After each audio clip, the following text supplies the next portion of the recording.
Hey guys, you probably have no idea who I am.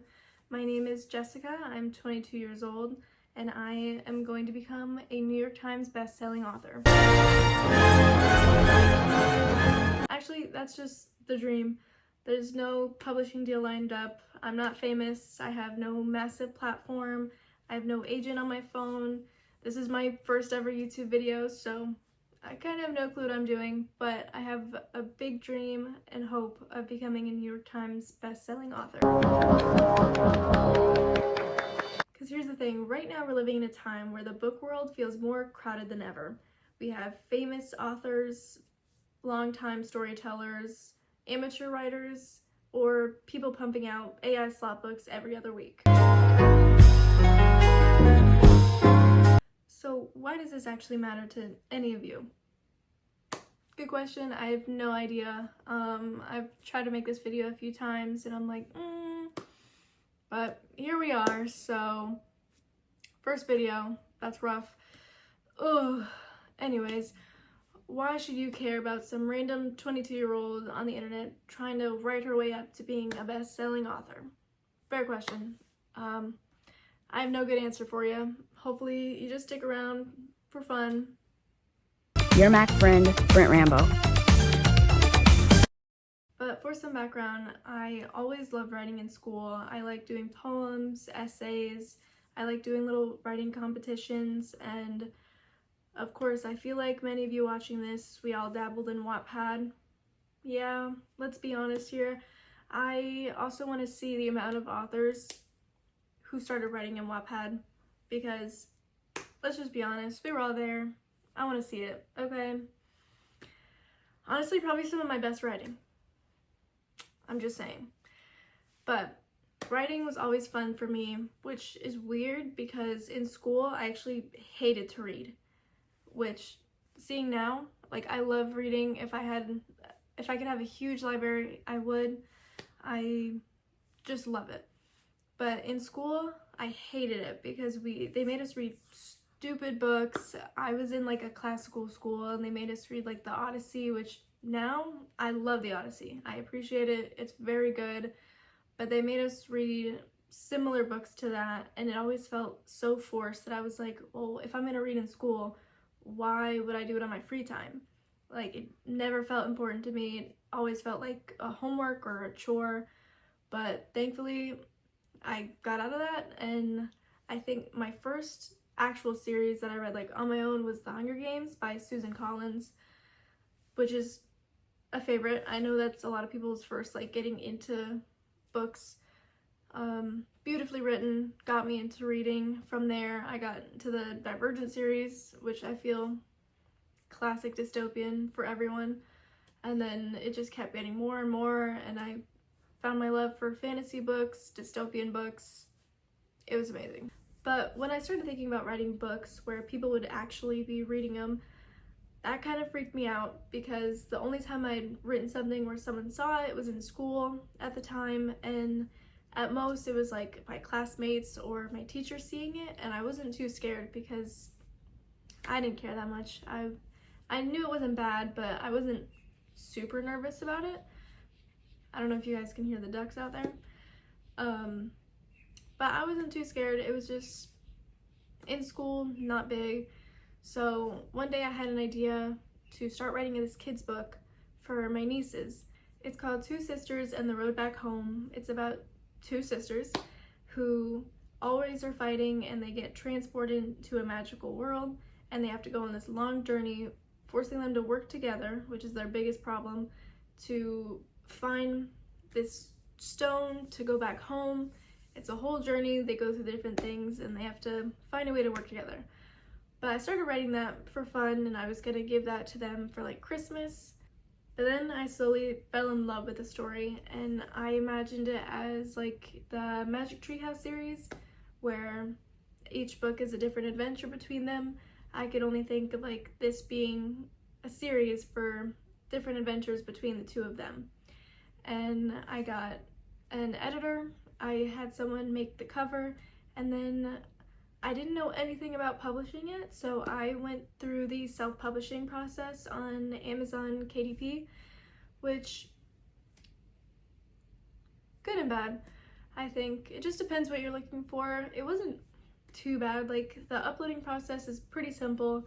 You do get to list your price. The only problem is depending on how much you have it listed as the price, you probably won't get a lot back. And it was very humbling to see that I had like 200 something orders, and what I got in return was not that much. I don't know the exact pricing of it right now. I think right now that book is listed as $12, maybe.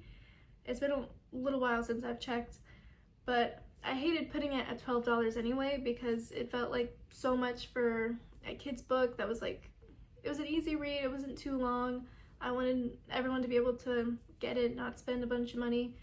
But even at like listed $12, I was still getting back like maybe $2. That's maybe. And of course, self-publishing, you don't get as big of a chance to get it into big stores like Barnes & Noble or people to notice it. Definitely even harder to get a New York Times bestseller in that case. So I'm writing a book right now that I'm hoping I will find an agent, which I've done my research and that's gonna be really difficult, but I plan to find an agent, then get a publishing company, get some sort of deal hopefully, and climb my way up. But even if I don't get a publishing deal or anything crazy for this book, I do have hope, and I know that there'll be another time for the next book and whatnot. So I'm not giving up if this book doesn't do great, but let me give you a little premise of the story, see if you'd be interested. Now, this book is about 5 friends. It's in a fantasy world. We have our main character, Alara, who is a soldier per se. She doesn't have any real magical abilities, but her friends are a half-orc, half-human, a shapeshifter, a healer, and an inventor. They've all been friends since she came to this town. There's a growing evil force, and essentially something bad happens in the town that she and her friends have to go on this long adventure across the land to find these 4 relics. Now, finding these 4 relics are very far apart. There's different trials, different thieves, different monsters. They all have to work together. And what they don't know is that the thing that they seek might be the reason for their downfall. And yeah, I can't say more without spoiling it, but if you follow me and follow my Instagram or TikTok, I will be posting a illustrated version of them just so you get more of an idea, and I post more content on there anyway. Oh, and it's very D&D themed, so if you like D&D, I think you'll like the book. It's got a lot of friendship in it, some betrayal, trust, a little slow burn love, because I do love romance, but I didn't want to make this book all about romance because the whole point is friendship, basically. So yeah, if you like D&D, I'll let you know. Hopefully it'll be out either September, maybe October, but when I get a pre-order link, I will let you know. Now, the big fear I have about this is that it gets so much heavier when you truly love books and you love to read and you read things by incredible authors and you're just immersed in this world and you're thinking, how can I write something like that? And sometimes I'll be writing and I'll be like, wow, this is the most beautiful literature ever written. And then I'll read it the next day and I feel like someone gave a 12-year-old an iPad. And then all my dreams just vanish. But the first draft, it's never gonna be good. You'll look at your reading and wonder how you passed 5th grade, because that's been me. Why is this sentence like 17 miles long? Why did I use this word 3 times? Why does this paragraph feel like it was written when I had a concussion? Like, especially when you're writing at night and you're just like, ooh, I'm in the zone, writing something amazing. And then the next day you wake up and you look at it and it's, what happened to the outline? What happened to the outline? What happened? So yeah, those are some fears of mine, that I'll put so much love and effort into this and try to make it this beautiful story, and then it'll end up being some third grade writing and look horrible. But my goal is still there. I still want to be a New York Times bestselling author, and if it doesn't happen with this book, it might not happen with the next one, might not happen with the next one, but one day it'll happen. And this channel, I'm gonna force myself to do more often, to document the process, hold myself accountable, do daily word counts, make myself upload a video. I want to do more videos on like world building, how to make your world more immersive and beautiful. My favorite book tropes, least to best, least being miscommunication. Spoiler alert, hate that. Anyways, I want to do more videos like book reviews on like book talk. I want to just expand and keep this channel to hold myself accountable basically. But I also don't want this to just be me talking to the camera. I want more book friends, more author friends. I want people to discuss stories, freak out over plot twists, and have a connection. And I want to feel like we're building something together. So you don't know me, I don't know you, but if you want to stay along for the journey of me going to become a New York Times bestseller, I don't know what that was. That was weird. I'm so sorry. So yeah, if you're into writing books, fantasy, character breakdowns, world building, apologies. I don't know if this is going well or not. I'm scared. Anyways, if you're into any of that, specifically world building, follow along and watch me succeed, watch me struggle, watch me rewrite the same chapter 17 times. I will have my Instagram and TikTok in there. On TikTok, I mainly do funny author videos.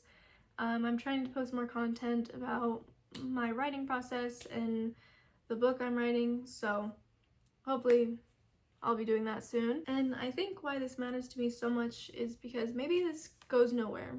Maybe after 2 videos and a rejected book, I give up. I hope not. I don't think I will. I love writing with all of my heart, and I couldn't imagine doing anything else. So I'm gonna keep trying, but maybe I'll fail, maybe I'll struggle a little bit, maybe I'll put my whole heart into this and it doesn't take off and becomes nothing. But maybe this becomes the biggest thing I ever do. Maybe it's the first messy and awkward, uncertain step to becoming something I can't fully imagine yet. And maybe I'll look back at myself making this YouTube video here, and maybe you'll see an edit of me being a New York Times best-selling author, and I will clip this video and be like, it's from the beginning now to the top. I don't know, I feel like that'd be pretty cool. So future Jessica, write that down.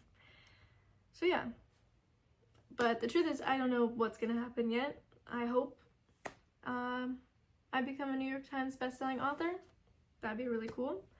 So if you like books or world building or fantasy, D&D, or if you're writing a book yourself, leave your plot in the comments so me and other people can read it and give you a comment back, because I like seeing other people's ideas. So thank you for watching, and hopefully see you next time.